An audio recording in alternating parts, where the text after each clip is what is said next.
Caitlin Clark said, "No layups in my house," and sent Angel Reese flying like it was a Southwest commercial. That flop had Academy Award winner written all over it. But the refs really looked at that and said, "Yep, that's definitely murder," and gave Caitlin a flagrant like she pulled a knife out mid-play. And Angel tried to run up on her and said, "You're crazy as fuck, what the fuck are you doing?" And Caitlin's all like, "This is just basketball. It's either a layup or free throws. Pick one." It's just a good take foul, you know? If either Angel gets wide open 2 points or, we send him to the free throw line. Nothing malicious about it. It's just a good take foul. Every basketball player knows that. And just like that, Caitlin Clark dropped a triple-double, won by 35. Angel Reese stepped in front of the cameras with absolute confidence and made a statement that immediately grabbed attention across the WNBA. She declared that the Atlanta Dream were the best team in the league. Not one of the best. Not a championship contender. The best. The confidence in her voice suggested she truly believed Atlanta had already earned that title. Early wins, positive momentum, and growing excitement around the team seemed to support her belief. For a moment, it felt like the Dream were building something special. But in professional sports, every statement eventually gets tested on the court, and that test was coming much sooner than anyone expected. Caitlin Clark and Indiana Fever is currently putting the beats on the Chicago sky, and I'm telling you right now, Angel Reese is furious because she wants to make it her business to beat Caitlin Clark this year, and I'm telling you right now, the Minnesota Lynx didn't respond with interviews, social media posts, or public criticism. Instead, they delivered their response where it mattered most, on the basketball court. When the two teams met on May 27th, Minnesota looked focused from the opening tip. They played with purpose, controlled the pace, and never allowed Atlanta to establish momentum. While the Dream were carrying the energy of being called the league's best team, the Lynx played like they wanted to prove who truly deserved that conversation. Black and White Sports supporters, well, I told you guys there would be a follow-up video on the nuclear fallout. That's exactly what it's been. Over the take foul, as Caitlin Clark is calling it, and that's a great way to say it. It was a take foul. She was trying to prevent a wide-open layup, although one could argue that she might have missed it anyway, on Angel Reese, and then Angel Reese went absolutely, utterly berserk. By the final buzzer, the scoreboard told the entire story. Minnesota defeated Atlanta 96-81 in a game that felt even more one-sided than the final margin suggested. The Lynx pulled away and never looked back. What was supposed to be a chance for Atlanta to strengthen its claim instead became a reminder that reputation means nothing without performance. The Dream entered the matchup with confidence, but Minnesota left no doubt about which team was better that night. Got this little white girl and Caitlin Clark out here busting that flat out, bro. Triple dub. And I don't want to hear none of that stat padding stuff, bro. She had a triple double, and that's just the facts, man. That's just the facts. So I see a lot of people saying, "Oh, she fouled her hard, bro. It was a malicious play." Man, that wasn't no malicious play. This is a malicious play. Check it out.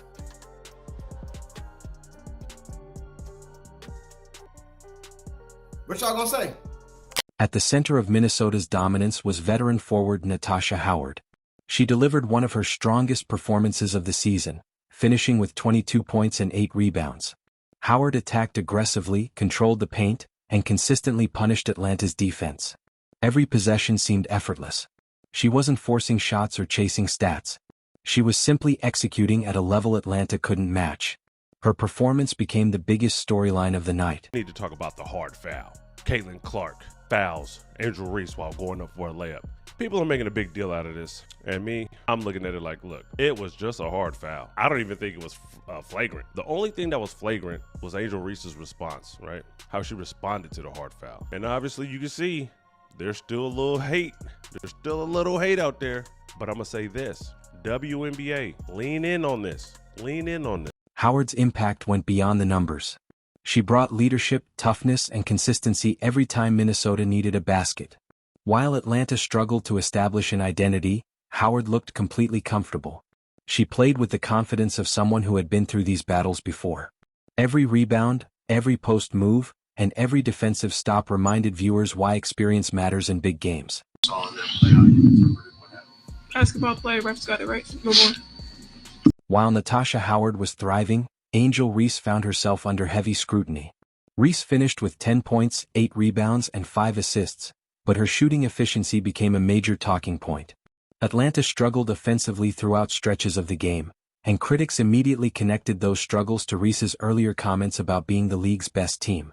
Fair or unfair, the spotlight became much brighter after the loss. Walk me through your perspective on the flagrant foul. What was the point you were trying to make to her? It's just a good take foul, you know. If either Angel gets wide open 2 points or, we send him to the free throw line. Nothing malicious about it. It's just a take foul. Every basketball player knows that. If Howard controlled the paint, Courtney Williams controlled everything else. The veteran guard orchestrated Minnesota's offense beautifully, finishing with 25 points and 7 assists. She pushed the tempo, created opportunities for teammates, and consistently put Atlanta's defense under pressure. Every decision seemed calculated. Every pass arrived exactly where it needed to be. Williams looked like a player who knew the outcome before the game even started. Sugarcoating this is pure hate. Pure hatred for that white girl in India. Excuse me. I need to specify. Sorry. The one that wears 22. In Indiana. Just days after Atlanta was celebrating its rise near the top of the standings, reality shifted dramatically. The loss to Minnesota pushed the Dream down to 4th place. Suddenly the conversation changed. Instead of discussing whether Atlanta was the best team in the league, people were questioning whether they even belonged in that discussion. The turnaround happened almost overnight. Do you like the way your players responded there, just to that moment? Does it look like somebody was coming over, talking with Angel, coaching staff was talking with her, help calm her down, make sure that it didn't escalate any further? Yeah, I think that it's a little misrepresentation to calm her down. I think emotions were high on both sides, and so I think Angel reacted in a way that any of us would react in a moment like that. Despite the criticism, nobody doubts Atlanta's talent. Ryan Howard remains one of the league's most dangerous scorers. Alicia Gray has proven she can take over games. The roster is filled with capable players who can compete with anyone. The issue wasn't talent. The issue was timing. Making a bold declaration and then losing by 15 points immediately afterward created a narrative that became impossible to ignore. We saw Caitlin Clark become the fastest player in WNBA history to have 3 triple-doubles. Besides it getting a little bit spicy with her and Reese, what did you like that you saw from Clark? Speaking of spicy, right? I think that was just a no free buckets foul. Now, it was a hard one, and I think the refs did their job, and I'm glad we could focus on the court. But Caitlin Clark, she came in this season as the MVP favorite for 2025, and even though it's one game, you can see that it may not just be all talk. She had a triple-double, as you mentioned, 20, 10, and 10. And you can see 2 things happening. Playing with vets like Juwana Bonner and Natasha Howard, it allows her to not constantly be doubled or triple teamed or trapped. Versus Clark, they went head-to-head. Let's check out went as we pick this up early in the second. Angel Reese, she's been working on that jumper, and it's good. Some respect on it. Sky down 3 under 10 left now. Clark finds her spot, and it's a green bean. CC beating the buzzer, and then check this out on the Sky bench.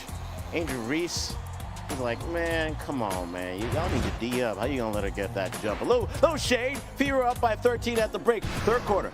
Watch Reese under the hoop here. After the miss, this is what everyone's talking about. She gets a rebound, and then Clark comes in with a hard foul. Reese has to be held back as Aaliyah Boston steps in. Confidence is necessary in professional sports. Every great athlete believes in themselves. The challenge comes when confidence gets ahead of results. The gap between what was being said publicly and what happened on the court became the central story. Minnesota backed up its confidence with performance.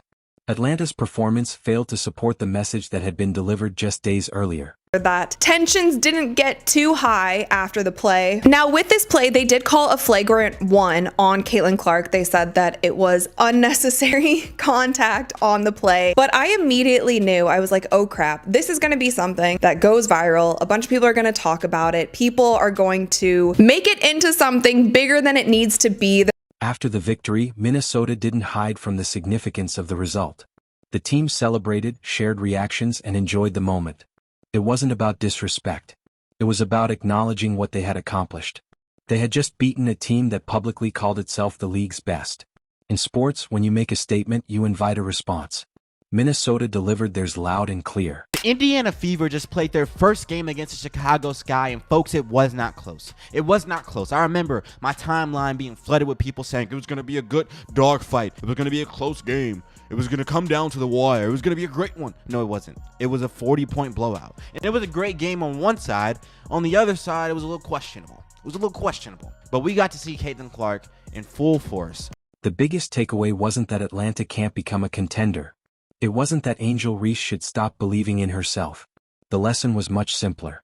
Basketball always provides the final answer. Interviews create headlines, but performances create reputations. Every declaration eventually faces a test, and the next game often determines how long that declaration survives. And this was hilarious. Look, Angel Reese was pissed. Look at her. She was still going out there a little bit. Look, took the jersey out. Well, what's going on? Look, and the thing is, I thought Angel Reese and Caitlin Clark were cool. But I don't know, man. The way Angel got up, she was like, Look at her. Ooh. I mean, she was getting after it, fam. But a lot of hate going on out there. And I mean, hate from Angel Reese fans onto both Indiana Fever fans and guys that just want to talk about sports like Robert Griffin III. In the end, Natasha Howard's 22 points and 8 rebounds said more than any microphone ever could. Courtney Williams' 25 points and 7 assists said more than any interview ever could. Minnesota let its basketball speak for itself. Atlanta now faces the challenge of proving that the confidence shown before the game can eventually be matched by consistent results. Because in professional sports, the scoreboard is always the loudest voice in the room.